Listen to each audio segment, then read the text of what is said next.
Hello there, ladies and gentlemen, I'm the Spiffing Brit, and today we're back playing the wonderful game of Stellaris. This is a 4X game, meaning you expand, you exploit, you exterminate, and you explore. Or in my case, it's exploit, exploit, exploit, and exploit again. As I am the Spiffing Brit, a professional breaker of video games, and today will be no different. For you see, I intend to go for a very silly Stellaris build that no one else has ever done, because it just doesn't make sense.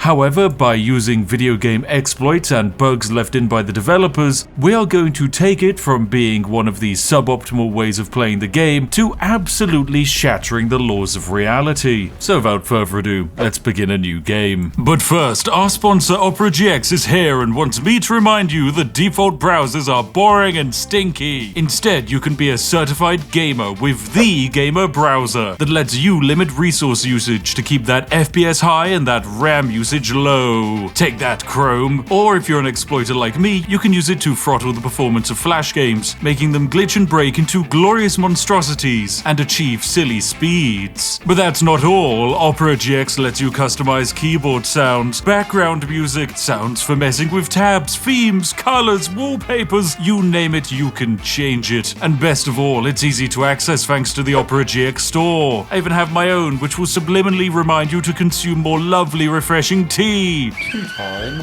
You might ask why you need your browser to do this, but there's no time to question. Instead, you must drink more tea. Do it now. But wait, this free browser is smarter, with smart AI prompts and ChatGPT to help you spend less time thinking and more time romancing catgirls, or whatever it is the youths do these days. And of course, when it comes to gaming, you have free games and news in the GX corner, or if you're a media enjoyer, draw your eyes to the left of the screen, where you shall find Twitch, Discord, and even WhatsApp. It's got it all, from VPNs to ad blockers and cookie destroyers. If you like the sound of it, then download Opera GX today with my link and use the import tool to move all your data from your old boring browser to your cool, shiny new one. Thank you, Opera, for sponsoring the video and giving me money, because it's now onwards with the video, where chaos awaits us in Stellaris. Say hello to the space empire of Chadistan, a spacefaring empire that is led by the incredible Shagmaticus. The Chadistan nation originates from the planet Earth, and they are a hive mind. They share one unified mind, and that mind says that they must create Chads at an unstoppable rate. For that reason, they are docile and rapid breeders, and we're going to be doing everything possible to make Chads the dominant species in the entire known universe. Also, don't question the flag. When it comes to game difficulty, we'll be playing on the hardest difficulty with a 25 times boosted crisis. If you're a new player and you to attempt this yourself, you would get pummeled into the ground. I, however, love the challenge. Welcome into the game, ladies and gentlemen. We are a progenitor hive, not quite like a normal hive mind. We are a hive mind that is able to delegate our responsibilities. This is very good for us indeed. But our goal is very simple: to spread our control across the entire known universe. We start down here in the bottom of the map, in the wonderful trinary star system of Ball. We have Ball A, Ball B, and Ball C. Our capital is relatively basic. The planetary governor of Austin Powers is going to look over this system and the wider sectors to ensure that our population grows. Now, in Stellaris, there are two ways to grow your population. You either grow them naturally, using the vanilla birds and the bees method, or you can simply assemble your population. If you're a robot, you basically just build yourself, or in the case of this lovely hive mind, you're effectively biologically made,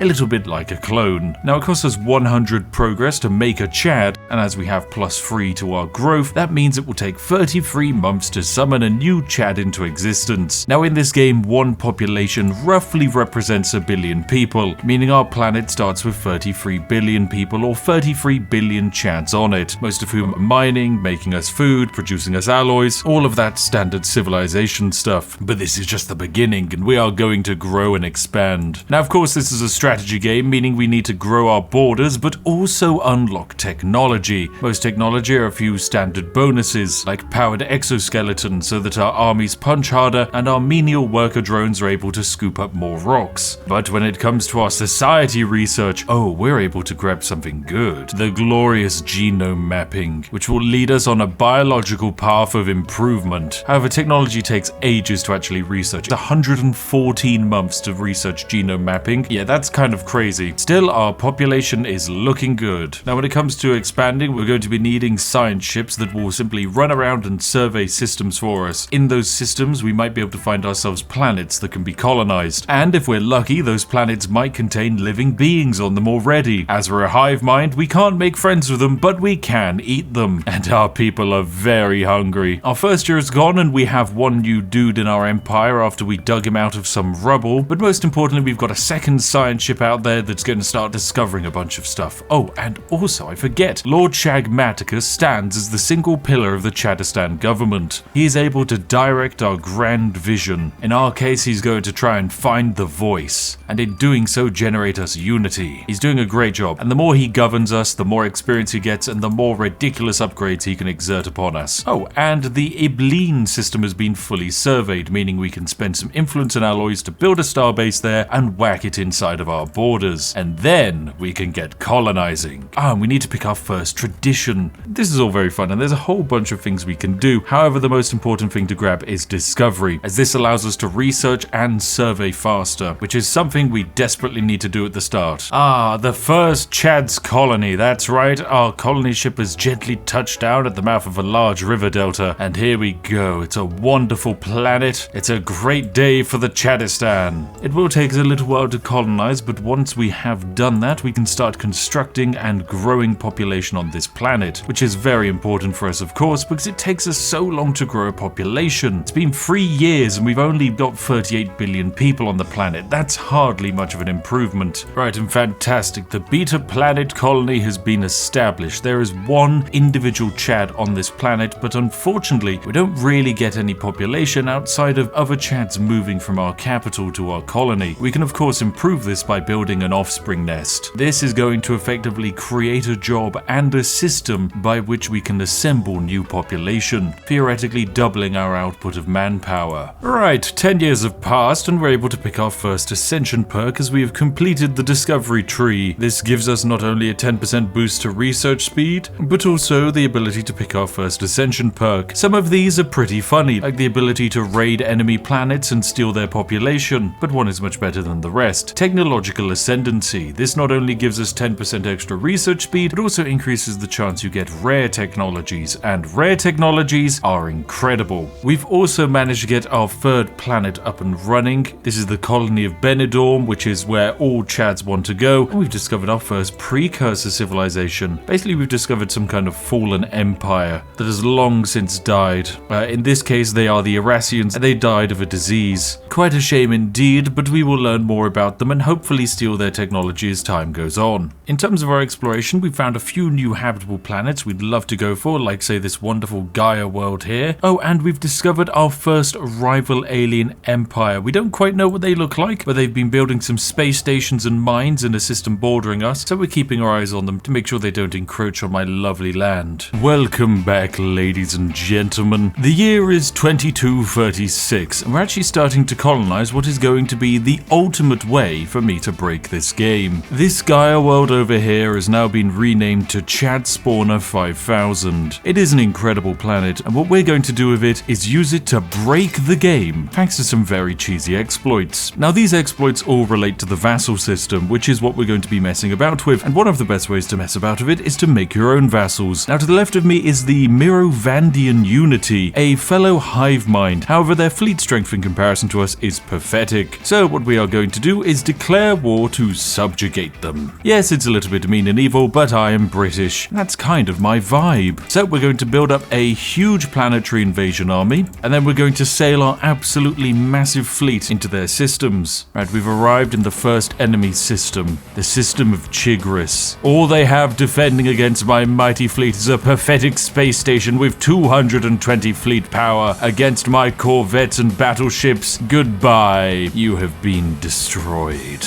A glorious success. but we must conquer more if we intend to defeat our opponents. Right, I think it's time that we actually get this exploit to begin. You see, we grow population at 3.54 per month, which just isn't good enough. In comparison, if we go to the capital city of the empire that we're conquering, they are also growing population at 3.54 per month, and we can't be on par with a rival empire. That's a terrible idea. Also, please ignore the orbital bombardments. There are definitely no war crimes happening here. So how are we able to increase our population growth? Well, it's actually surprisingly simple. Firstly, we need to make sure we have at least 25 population on the planet we intend to exploit. This means Chad spawn of 5,000 has now gone up to 25 people. The second step is very simple. We need to create a brand new sector, and then shrink this sector down so that it only encompasses the one planet of Chad spawner. Fantastic. Now, before I could begin my true exploit, I did have to actually finish off this war, which I have now done, meaning the Mirovandian unity is now our vassal and under our control. There we go, splendid. But now that we're at peace, we can actually begin the true exploit. You see, by going over to our planet and sectors, we can release the Chad spawn of 5,000, and wabam, we can create a vassal. Now, when it comes to actually designing this vassal, very simply, we need to enable integration and allow the construction of one holding. When it comes to resources, we genuinely don't care. So, wabam, just like that, we're going to create our first little vassal, the Chad spawn of 5,000. Now, the reason we want to have vassals is because in our vassals, we're able to construct holdings. These holdings can be pretty good and are generally designed for you to better exploit your little minions. However, as a special little hive mind, we're able to build the splinter hive. This creates something quite wonderful as it adds 2 pop assembly to our capital planet. Now, remember, we are currently getting almost 4 pop assembly, so by building this building here, we're going to be getting an extra 50% construction speed of population. That's pretty good. And here we go, we finally built the splinter hive. Now, if we go over to our capital, we're able to then see that we get this little modifier, the splinter hive symbiotic link, that grants us +2 pop assembly, meaning we can now build at +6.65 population per month, which is pretty darn good. Now, the year is 2256 and we've begun massively colonizing even more and more planets thanks to terraforming. Alongside that, we've also discovered the very spooky devouring swarm to our right and the evil raiding marauders in the center, both of whom will try and kill us at some point in the near future. However, our focus on population growth is getting better and better. If we take a look at Earth, we are growing at 9.52 a month. However, we can make this better. You see, I've started spamming out industrial districts in my capital, and the reasoning is very simple. I'm allowed to reform my national government and include something very cheeky: the permutation pools. This gives us the ability to build mutagenic permutation pools, which provide us with a percentage modifier to population construction based on the amount of industrial zones we have. So quite simply, we hop back into our capital and swap out one of our research districts with the mutagenic permutation pool, which at this moment in time will be offering us a +16% population assembly speed. That is really good. But we can actually go even further. You see, we can modify our vassal agreement here and say, hey friend, I would like more holdings in your territories. They are of course going to say yes due to the relative power difference between the two of us, and as soon as they agree to that deal, we can then begin the construction of even more glorious bonuses. So we'll hop on over to the planet of Carponia here and build ourselves another splinter hive. This is going to give us +6 organic pop assembly in our capital.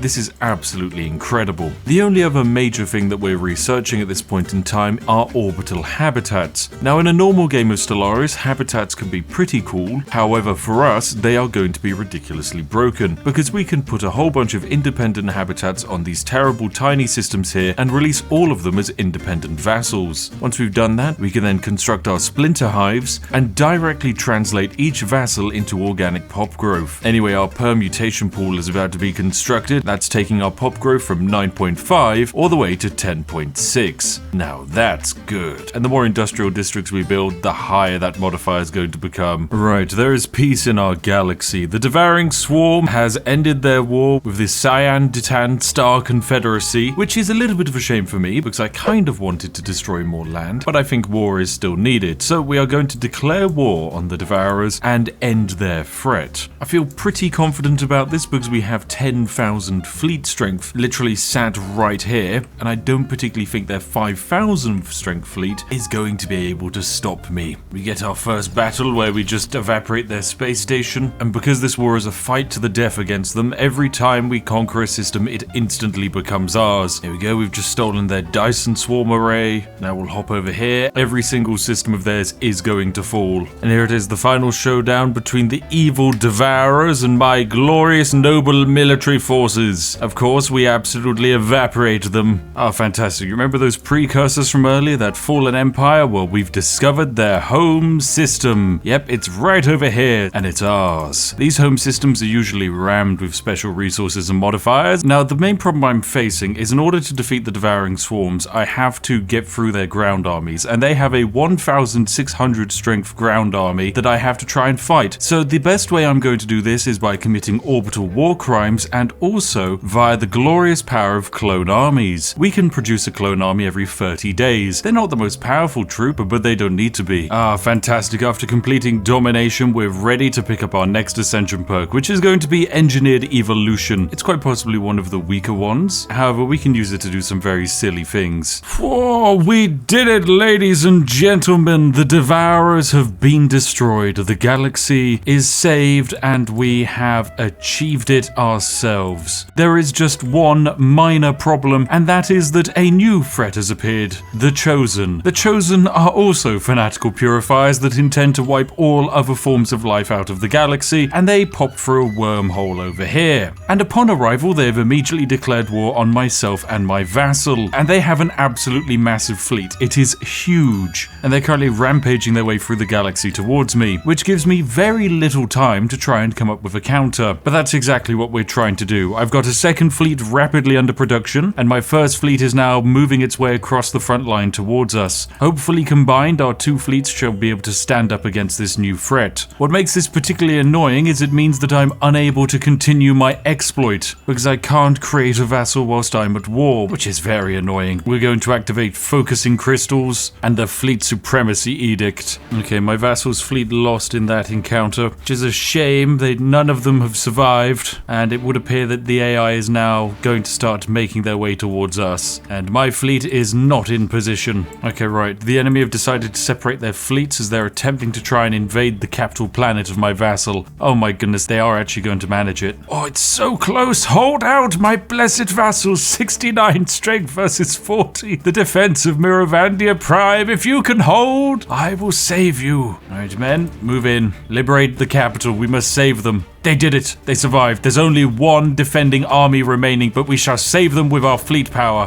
Whoa, there's 10,000 strength fleet here, and they're running away. Or are they? Nope, we've caught them. We've engaged them. Wipe them out. Exterminate them from existence. It serves you for trying to defeat my vassal. We've got to continue hopping on these navies, though, because they're going to become more and more of a problem. But there we go. That's the capital rescued. Okay, right. The Giga War against the Chosen is over, and we went for a white peace where we just exchanged control over certain territories. In our case, we've nabbed one of their wormholes, and they've pretty much destroyed one of my vassals. Yep, the Mirovandian Unity have not only had a civil war and split into two, but they're down to just one planet. It's not looking too good for them. And I learned that our military definitely needs some major improvements, so the best way for us to do that is to break the game. Now, I've created a bit of a special build. You see, our nation has a specific civic, the Natural Neural Network. This means that unemployed drones also produce research for us. That means that on our capital, where we have 20 unemployed drones, we are receiving 20 physics, 20 society, and 20 engineering research. That's all very good. And this is mostly down to our incredible pace at being able to produce brand new Chads. However, we can do better, and that's exactly what we're going to do. So now that we're at peace, we're going to actually release some vassals. Over here, we have a habitat that's floating around in space, and what we can do is simply release it as a vassal. And there we go, Spawner 2 has been made. And as they are our vassal, we are able to go onto their habitat and plop down the holding of a absolutely wonderful brand new Splinter Hive. Meanwhile, if we look over at Splinter 1, we're going to actually integrate the subject. It's going to take us a little while to pull it off, but remember, these guys had a spawner in their lands, and that spawner is currently giving us population growth. But the entertaining thing about this game is that even once I annex them, I still get that bonus. Anyway, that's another vassal created. Let's get an additional one going, and here we have the Alpha Hydri Prime sector, which we can turn into a vassal. They shall be spawner free, and now that they've been created, once again we can just pop down the holding of the Splinter Hive. Fantastic, that's 2 more Splinter Hives dropped into the world, and all we had to do was pop them on a habitat. that. Right, now that all of those holdings have been built, we can see that we're getting a plus 12 monthly organic pop growth on our capital from our vassals, which translates into 41 monthly pop assembly. This means that in slightly less than 3 months, we can assemble 1 billion people. That's pretty good. Okay, now our lovely vassal Spawner 1 is going to get integrated next month, meaning he's going to go from an independent vassal, which I can have holdings in, to just being completely annexed. Now, remember, he has a holding, and he is giving us pop growth, meaning on our capital we have a total pop bonus of 12. But of course, next month he's going to stop existing. Wabam, there we go, he's now ours. And yet, interestingly, the monthly pop growth does not change. This is because of a bug in the game, meaning the developers have not taken away this building's existence. The problem is we can now repeat this process by creating another glorious independent sector and shrinking it down to just this. And there we go, we re-release Spawner 1 again, and we can then hop back onto their planet and build ourselves another glorious splinter hive. And no, that doesn't remove the existing splinter hive we had there. For some magical reason, it just lets us build another one, and they can all stack on top of each other. Right, war is upon us, into the kingdom of Tiz we go. They're a race of 4-armed bug people, but the only thing that matters is that their fleet is pathetic and everything else about them is inferior. They hold basically no diplomatic weight, so nobody's going to mind if I murder them. Oh wow, all of the enemy fleets have just been slowly and progressively melted into butter. They've really stood absolutely no chance against us. Right, our war against the Tiz is going very well, but most importantly, we're able to actually pick our 4th Ascension perk, and the one we're going to go for is Cosmogenesis. This allows the Chadistan to progress towards becoming the endgame crisis of the universe. Knowledge is power, after all. Now, the thing about Cosmogenesis is, very entertainingly, it has a very important feature. The feature to build an absolutely massive matrix-like machine, which you then feed your population into. Now, of course, as you can probably imagine, that's rather good for business. And fantastic, we've unlocked the first level of the crisis, which means we can build the Synaptic Lathe megastructure. Now, it is as pleasant as it sounds. It's going to take us 34 months to research, but this bad boy can fit a lot of living beings in it, and we can crunch those living beings down into raw power. And there we go, the Synaptic Lathe has been researched. Lovely. This is everything we're going to need and more. So in our capital system, we're now able to build a lovely brand new megastructure, the Synaptic Lathe. So we're going to build this massive lathe in the system next to our capital so that we have ease of transportation. Fantastic. We've entered into the second crisis level. This is perfect. Is this because we finally built it? Yes, the Synaptic Lathe is here. This is a very special building whereby we can input neural chips into our living population. And by doing so, we can turn our population into research. Now, the interesting thing about the lovely Synaptic Lathe is currently it doesn't really do much for us. There's one living Chad inside, and all he's able to do is produce a pitiful amount of research. However, we have something quite magical. You see, we can take all of the population of Earth and just move them into the massive brain melting machine. Now, does this create some stability problems? Yes. Does it matter? Not really, as we've just generated 383 science just out of thin air. Now, all of these people are going to die at an incredibly fast rate, a rate of 152 per month. This is simply due to the massive cognitive overload of me ramming so many of them in here. That's not really a problem for me. Anyway, we're going to be building a brand new neural gate very soon, which is fantastic, as that's going to let us gain even more research. Here we go, it gets built. Oh, and I forget, we can build some buildings here. Lovely. Well, let's get a synaptic validator for plus 78% technology. Yes, this is glorious. Now, if we go over to our capital, how's it looking? It's doing very good. 63 population per month is glorious. And we're able to keep the population relatively under control thanks to our brand new deportation scheme. Anyway, quick, let's dump another 30 people into this bad boy. Ah, lovely. Almost 1,000 science from everything. God, this thing is insane. I can't believe it. I actually can't. It's crazy. Oh no, on Benidorm we have 44 unemployed people lying around. Well, let's quickly load them into the brain melting machine, although we are rapidly running out of electricity in order to power the brain melting machine. It costs 2,000 energy credits to run the melt boy, and we are losing 3 billion people a month to the machine. But that's a sacrifice I'm willing to take, because our science has never looked better. This is by far the most ridiculous way of playing Stellaris I've ever seen, and I love it. Okay, right, we've been able to unlock the polymelic trait. This means that each pop working as slave or better produces monthly organic pop assembly, and it stacks with clone vats or spawning drones. Oh no, this is going to break the game. Okay, great, let's get rid of all of our sides bonuses, and we will now create the fastest spawning being in the universe. This shall simply be known as Swarm. Oh my goodness. Okay, Swarm is going to be pretty terrifying, as we're going to convert all of the population on Earth to this, and we're going to use the production from the Swarm pops to print more of them, effectively creating an infinite cycle. Now I'm going to drop down a save file here because this will break the game. Okay, let's go.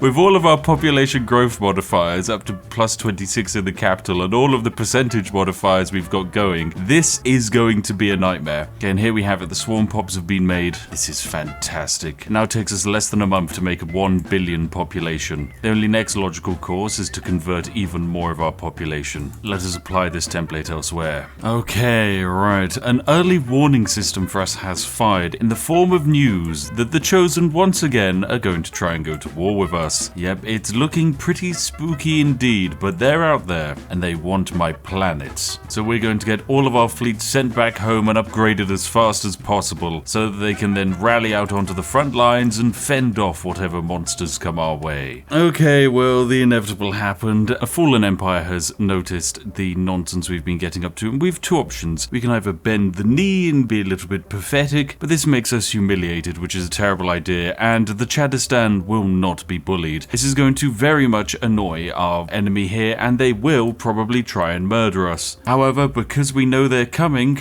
we're going to simply switch up a gear and speed our way through our technology tree as fast as possible, doing the only thing we know how: blending billions of people into a giant machine. There we go. Here's another 33 billion. Perfect. So now the big machine is going to cost us 5,000 energy per month, but it is also simultaneously going to generate a lot of research. In total, there is 1,600 decline in population per month, which equates to around about 16 billion people. Oh dear, and another fallen empire is starting to hate us. The Swabo progenitors. My goodness. I mean, they've got an absolutely massive fleet, don't get me wrong. But no, the Chadistans will not be bullied. How dare they try and target us? We're an independent spacefaring empire. We deserve our freedom. And here we go, it's war. Our first fallen empire has declared war on us, and with this, the greatest war in this entire universe has now broken out, as all of my allies and my defensive vassals are called in to defend me against a fallen empire juggernaut. Now, each of the star bases that this fallen empire has is more than one fleet's power. They are incredibly dangerous. The one advantage we have is that they have only one fleet, and that one fleet is going to go and spend all of its time attacking my allies. Okay, we're just going to speedline our way through this endgame crisis in order to give us as much technological advantages as possible. My brave allies' military is about to fight the fallen empires. Oh no, they just passed each other perfectly. Oh, that's incredible. Flee, my friends, go! Distract them with your military. Yes, perfect. Yes, oh, we've rebuilt the Dyson Sphere as well. That's 4,000 energy. Ooh, and what can we do with that energy? Well, we can resettle a bunch of our population into the brain melting machine and not have to worry about its costs. Yes, this is it. Ah, my grand space armada offensive is ready to begin. I have amassed 500,000 K worth of fleet power in the Devourers system, and we are going to yeet our way into the enemy. Now, I've discovered that basically this entire fallen empire exists around this one main system here, and provided we take control of that, their entire economy should collapse. Each of my individual little fallen empire ships now are up to 5,000 fleet strength, which is why we are able to do this fight. So in we go, ladies and gentlemen. But hey, look, they power themselves up to 300k fleet strength. Everyone's happy. Wabam, the war goes on. This puny citadel will come crumbling down and will be under our control. Splendid. Right, okay, we've jumped into the enemy capital system. They have a defensive station here with 186 36,000 fleet strength. That is a terrifyingly large number. However, we will be ready, and we have entered Crisis Level 4. We are intending to rewrite the fabric of the universe, which is going to cause some instability for the peasants who live in it. Oh my goodness, this is going to be a very close fight. Poor Bob Ross's fleet is almost entirely wiped out, but they're down and they're out of shields. Come on, this is it. This wins the war. We've done it. The starbase is ours. The Colossus has retreated.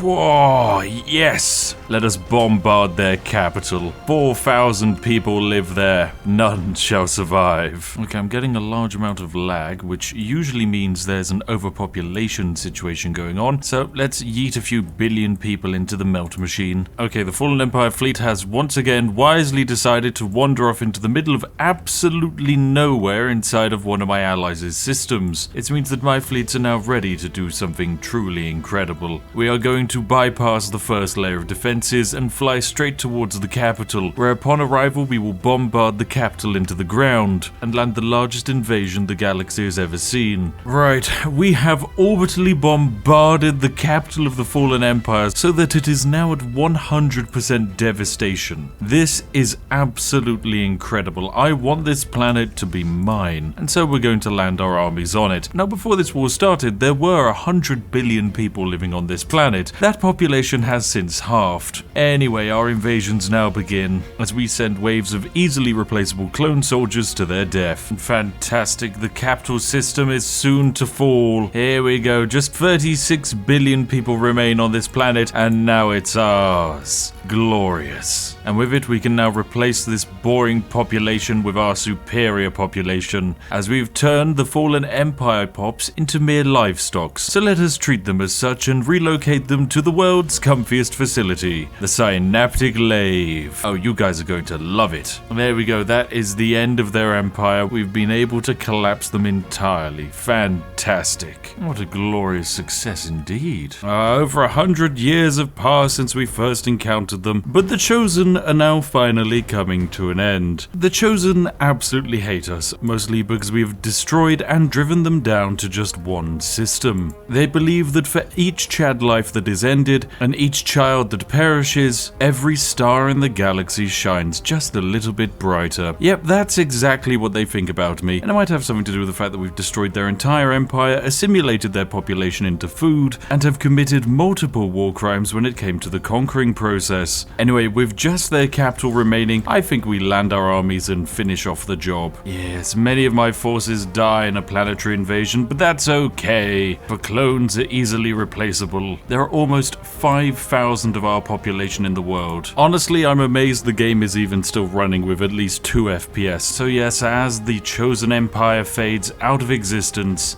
we rise to the top. Oh wait, hang on a second. Sorry, they had another planet. False alarm. False alarm. Men, there's a new invasion target. Come on. Off you go. Now, of course, when we take over a new planet, we need to very rapidly move our population in and the old population out. The way in which we do this is by sending them to the wonderful Synaptic Lathe, and that has an unintended side effect of suddenly freeing up the housing on the planet. Yes, it's quite magical indeed. And just like that, an entire capital planet has been drained, and my Synaptic Lathe is now producing an absurd quantity of science. And here we have it, ladies and gentlemen, the death of my original nemesis, the Chosen. Oh, they caused me so many problems. Their fleets were unstoppable for a time, but then we simply outproduced them. And so it seems only fitting that we take this final planet and yeet everything into the Synaptic Lathe. Goodbye, old friends. You will not be missed at all. Oh, fantastic. We've now headed into the final Endgame crisis. Yes, this is very fun indeed. And with the final level of the crisis reached, instead of escaping this galaxy and forming our own, I've just got a better idea. I'm going to load as many of my population as possible into my glorious science printer. From a gameplay perspective, this is an absolutely terrible idea, but from a position of entertainment,